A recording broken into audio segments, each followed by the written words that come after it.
My name is Claire Bennett, and for years, my life felt like a silent film motion without emotion, presence without connection.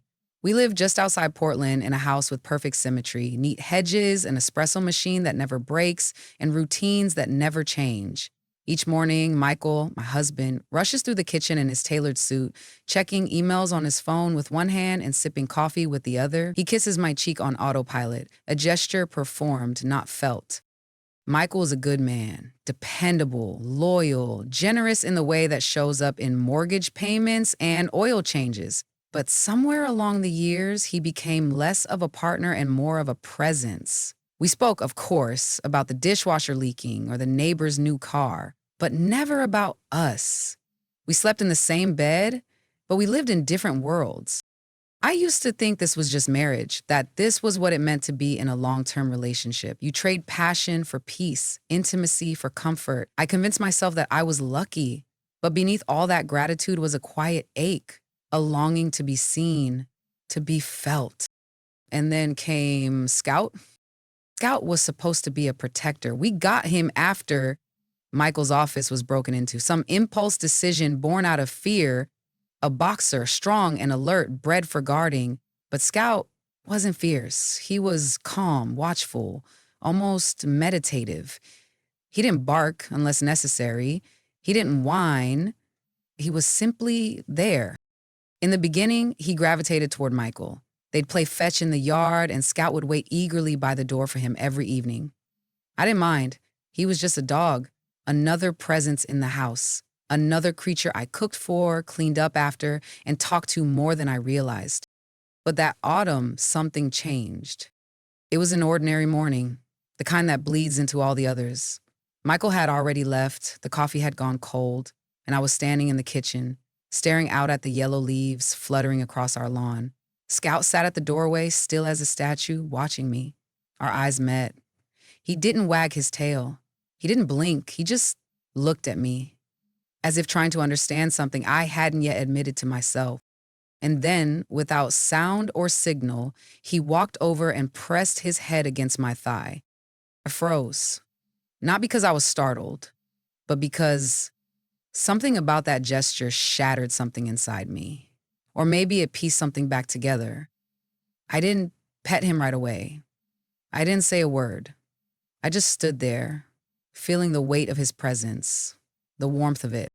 From that day forward, Scout became my shadow. He followed me from room to room, sat at my feet while I folded laundry, waited outside the bathroom door. When I cried quietly behind closed doors, he was there, offering nothing but silence. And it was enough. Our walks became rituals. In the beginning, I walked him out of duty, but soon those moments became the only part of my day that felt truly mine.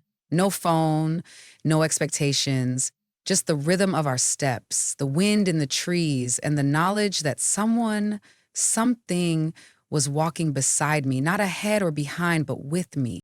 I began talking to him. At first, it felt absurd. Who talks to a dog about their marriage, their loneliness, their craving to be touched, not out of habit, but out of want? But he listened, and that made all the difference. One afternoon, after a quiet walk through the park, I returned home and found Michael in his usual spot, on the couch scrolling through his phone. I said, "Hello." He nodded. That was it. I sat down beside him and felt the space between us like an ocean. Scout came to lie at my feet. I placed my hand on his head and he looked up at me, eyes steady and sure.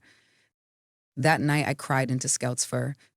Days passed, then weeks, and slowly I began to feel something stirring inside me, a sense of self I hadn't touched in years.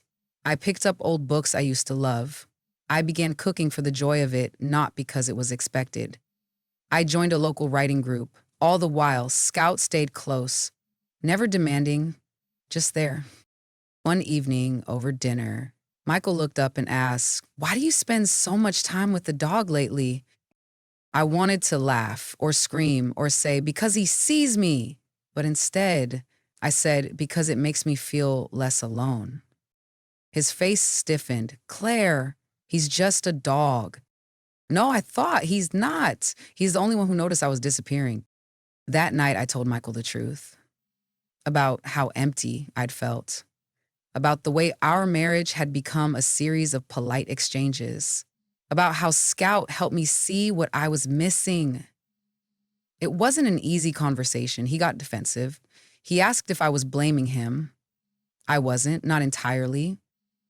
But I was asking him to see me, to show up. His silence was long, but it wasn't cold. It was thoughtful. That gave me hope.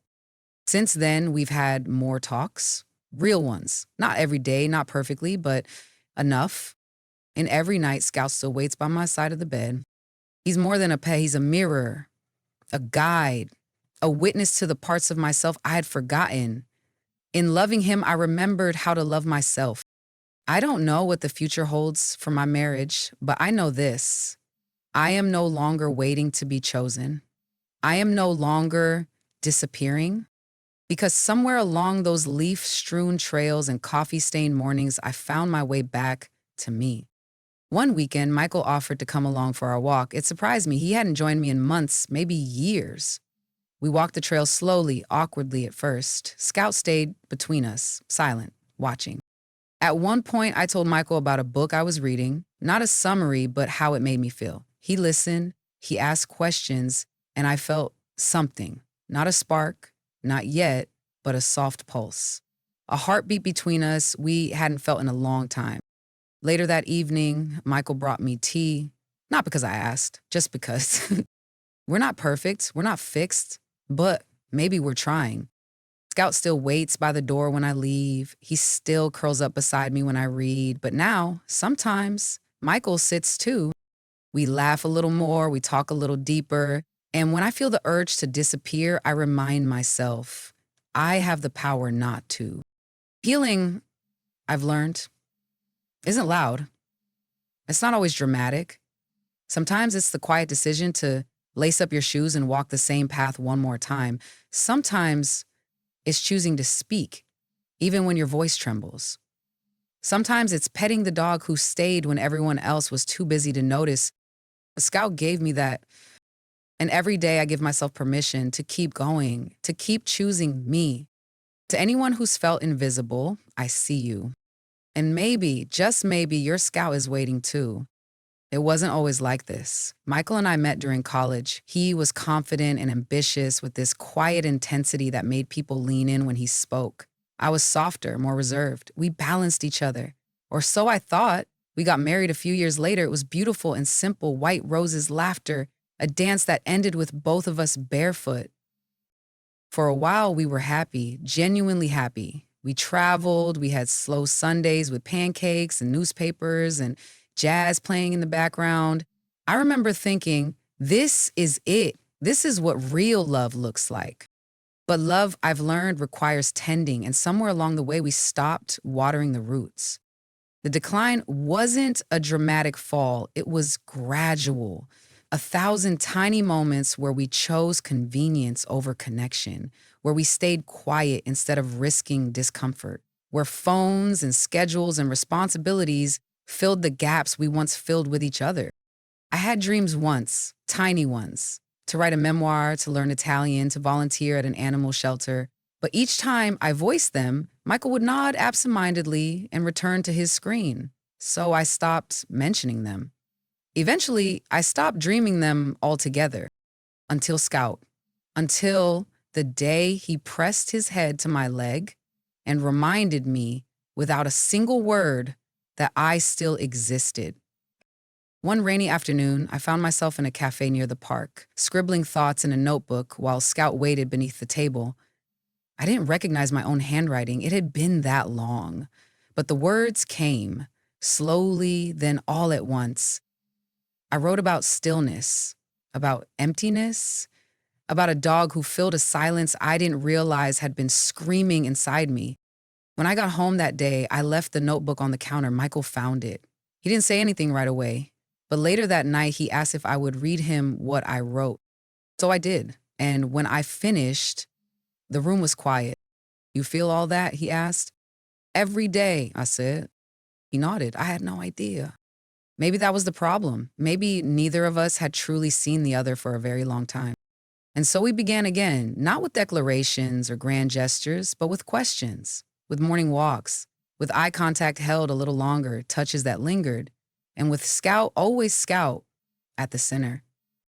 I don't know what our future holds, but I do know this. I have reclaimed my voice, I have reopened my heart, and I'm no longer waiting for someone to save me because I already began saving myself.